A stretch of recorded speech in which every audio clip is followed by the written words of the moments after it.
আমরা চাই অতি দ্রুত এই একটা সুষ্ঠু নির্বাচনের মাধ্যমে আমাদের ভোটের অধিকার আমাদেরকে ফিরাই দেখ। আজকে 5 কোটি তরুণ ভোটার ভোট দিতে পারে নাই গত 17 বছর। তো এই সরকারকে বলতে চাই, আপনিও ফ্যাসিস্টের মতন আচরণ করেন না, আমাদেরকে অতি দ্রুত আমাদের ভোটের অধিকারটাকে আমাদের ফিরাই দিন।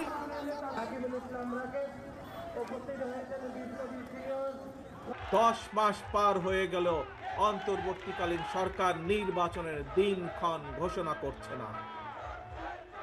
আমরা ফ্যাসিবাদ মুক্ত বাংলাদেশে জনগণের সরাসরি ভোটে, জনগণের কাছে জবাবদিহিমূলক, জনগণের কাছে দায়বদ্ধ একটি সরকার দ্রুত দেখতে চায়।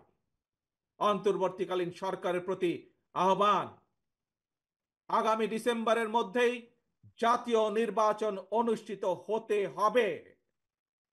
আবারও আমরা বলতে চাই, আগামী ডিসেম্বরের মধ্যেও জাতীয় নির্বাচন অনুষ্ঠিত হবে।